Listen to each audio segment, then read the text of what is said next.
La majorité des Thaïlandais sont insatisfaits des performances du gouvernement et de la première ministre Paetongtarn Shinawatra, selon un sondage d'opinion réalisé par l'Institut national d'administration du développement, NIDA, à la fin du mois dernier.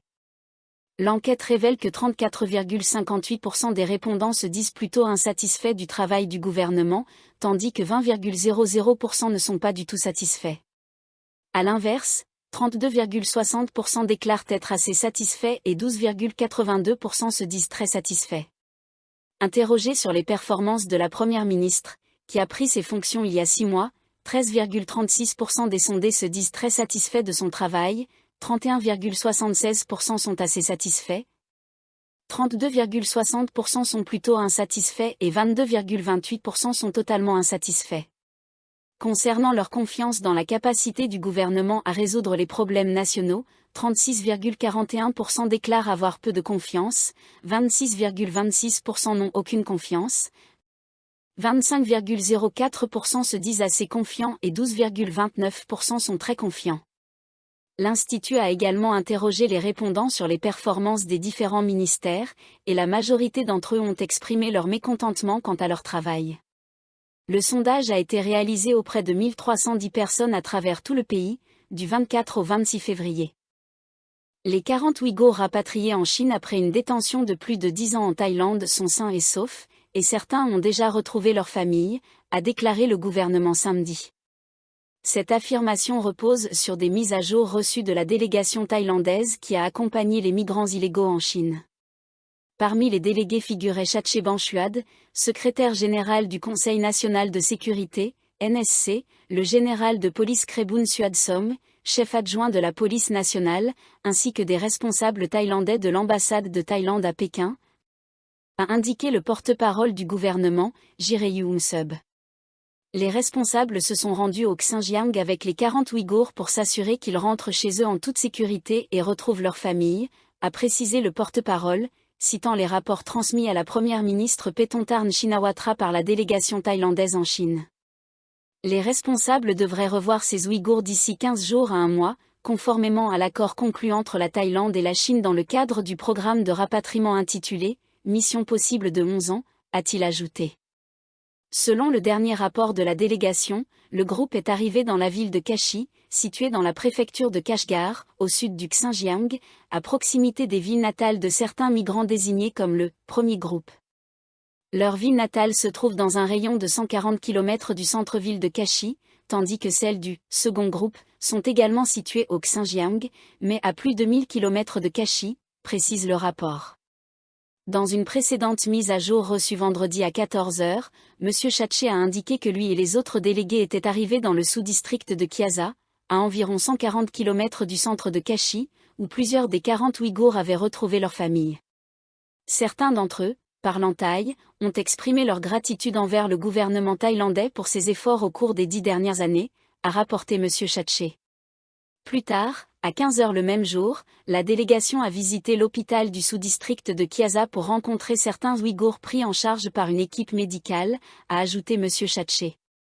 Ces Ouïghours ont demandé aux délégués de transmettre leurs salutations aux représentants du bureau du Sheikhul Islam ainsi que leur reconnaissance envers les représentants musulmans qui leur ont rendu visite et ont organisé des rites religieux et des repas pendant leur détention dans les centres de l'immigration bureau, IB, a-t-il déclaré. Cet accord a été conclu lors de la visite de la première ministre en Chine, à l'occasion du 50 anniversaire des relations diplomatiques entre la Thaïlande et la Chine, a précisé M. Chatche. La reconnaissance de l'ethnie ouïghour par la Chine a également été illustrée lors des célébrations du Nouvel An chinois à Yaohara, où une performance mettant en avant l'identité et la culture ouïghour a été organisée par le gouvernement chinois, a-t-il ajouté.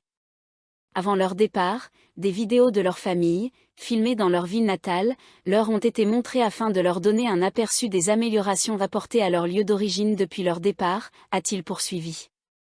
Russ Jalichandra, vice-ministre des Affaires étrangères, a déclaré que le rapatriement des Ouïghours semblait être la meilleure des 3 options disponibles. Controverse autour du rapatriement. Le rapatriement peut sembler cruel à certains, en particulier à ceux qui ne font pas confiance à la Chine, a-t-il reconnu. Cependant, avant que la Thaïlande ne décide de renvoyer les Ouïghours en Chine, le gouvernement chinois avait soumis une lettre officielle garantissant leur sécurité, un accord juridiquement contraignant, a-t-il précisé. Les garder indéfiniment en détention en Thaïlande jusqu'à leur mort aurait été encore plus inhumain, tandis que les envoyer dans un pays tiers où leur statut de réfugié serait officiellement reconnu n'a jamais été une option, a-t-il ajouté. Aucun autre pays ou organisation n'a formellement accepté d'accueillir ces Ouïghours, y compris les États-Unis et le Haut-Commissariat des Nations Unies pour les réfugiés, HCR, qui critiquent pourtant la Thaïlande pour leur rapatriement, a-t-il souligné. Plus tôt, des critiques ont été adressées au gouvernement thaïlandais, accusé d'avoir prétendu que les 40 Ouïghours détenus avaient demandé à retourner en Chine après plus de 10 ans de détention en Thaïlande. Certains estiment que le gouvernement cherche à présenter le rapatriement sous un jour favorable. Le député du Parti Fer, Kanave Suepsan, a publié vendredi 2 lettres écrites par les détenus, demandant l'aide du Haut-Commissariat des Nations Unies pour les réfugiés, HCR, et de la communauté internationale afin d'empêcher leur extradition vers la Chine en raison de préoccupations liées à leur sécurité. Une autre lettre a été adressée à Madame Pétontarn, sollicitant son aide pour être envoyée en Turquie afin de retrouver leur famille. Le député du Parti Fer, qui a autrefois travaillé pour l'Agence des Nations Unies pour les réfugiés, a précisé que ces 3 lettres, datées différemment, avaient été rédigées alors que les hommes ouïghours étaient détenus au centre de détention de l'immigration de Suan Phu, à Bangkok. Une prise de conscience croissante du risque d'empoisonnement accidentel au méthanol en Asie du Sud-Est semble modifier les habitudes de consommation d'alcool des jeunes voyageurs. De plus en plus de jeunes explorant la région déclarent se sentir particulièrement prudents et inquiets lorsqu'ils boivent de l'alcool, à la suite d'une recrudescence des reportages sur des décès dus à l'empoisonnement au méthanol. L'Asie du Sud-Est est une destination prisée des jeunes routards souhaitant voyager, rencontrer d'autres touristes et faire la fête à moindre coût, en particulier dans les auberges de jeunesse, véritables centres sociaux où les voyageurs aiment échanger leurs récits et tisser des liens. Cependant, avec la multiplication des décès liés à l'empoisonnement au méthanol, la face obscure de ces voyages suscite de plus en plus d'inquiétudes. En décembre dernier, 6 touristes sont morts au Laos après avoir consommé des shots gratuits contenant du méthanol. Au moins 5 d'entre eux séjournaient à l'auberge The Nana Backpacker à Vang Vieng, au Laos. Bianca Jones et Holly Bowl, toutes 2 âgées de 19 ans et originaires de Melbourne, en Australie, comptaient parmi les victimes. Céleste Evans, 21 ans, originaire de la même ville, confie que ces décès l'ont profondément marquée. En voyage au Vietnam avec 10 amis durant ses vacances universitaires, elle séjourne dans des homestay et des auberges, où l'alcool coule souvent à flot. Apprendre ces décès m'a rendue plus méfiante et inquiète, car ces filles avaient quasiment mon âge, confie-t-elle. Le fait qu'elles voulaient simplement s'amuser, découvrir le monde et qu'elles ne pensaient pas être en danger rend la situation encore plus effrayante. Selon 9 News Australie, et d'après l'Alliance transnationale pour la lutte contre le commerce illicite, TRACI, environ 33% des boissons alcoolisées consommées au Laos sont falsifiées ou non enregistrées. Par ailleurs, Médecins sans frontières affirme que l'empoisonnement au méthanol est plus fréquent en Asie du Sud-Est que dans toute autre région du monde. Plus tôt ce mois-ci, un homme a été arrêté au Vietnam, accusé d'avoir tué 2 touristes à Hua An. Ils ont été retrouvés morts le 26 décembre après avoir consommé un cocktail de limoncello contenant de l'alcool médical, destiné uniquement à la désinfection et impropre à la consommation. MS Evans, qui a récemment passé 4 jours à Hua An, avoue que ses habitudes de consommation d'alcool en voyage ont changé par rapport à sa précédente visite au Vietnam, il y a 2 ans. La mort de ses compatriotes australiens l'a particulièrement marqué. Cette fois, j'étais plus nerveuse en venant au Vietnam, car je n'avais jamais entendu parler d'empoisonnement au méthanol touchant des personnes de mon entourage aussi proche, dit-elle. Maintenant, ces décès sont récents, et cela influence ma consommation d'alcool en voyage. Shots gratuits sous surveillance. Les shots gratuits sont monnaie courante dans les auberges de jeunesse d'Asie du Sud-Est, notamment en Thaïlande. La plupart des auberges organisent des tournées des bars dans des lieux prisés des routards, comme Bangkok, Phuket et Pai en Thaïlande, ou encore Hanoï et Ho Chi Minh Ville au Vietnam. Ces événements incluent souvent des shots gratuits servis directement dans la bouche des fêtards à l'entrée des bars, sans qu'ils puissent identifier la provenance de l'alcool. Plus les voyageurs enchaînent les bars et consomment de l'alcool, moins ils sont en mesure de se protéger contre le risque d'empoisonnement au méthanol. Pour minimiser les risques, certains touristes demandent aux employés du bar de boire le shot en premier, afin de s'assurer qu'il est sûr à consommer. Cependant, les symptômes d'un empoisonnement au méthanol peuvent apparaître entre 12 et 24 heures après ingestion, voire jusqu'à 48 heures plus tard, rendant ce type de précaution inefficace. Le méthanol est un substitut moins coûteux à l'éthanol, le composé qui rend les boissons alcoolisées enivrantes. Toutefois, il est hautement toxique, et une dose aussi faible que 60 ml peut être mortelle pour un adulte. Les producteurs d'alcool illégal l'ajoutent en raison de son faible coût, en particulier dans les pays où les taxes et les prix de l'alcool légal sont élevés. Les premiers effets d'un empoisonnement au méthanol incluent somnolence, confusion, nausées et vomissements. Dans de nombreux cas, il entraîne une cécité irréversible et peut être mortelle.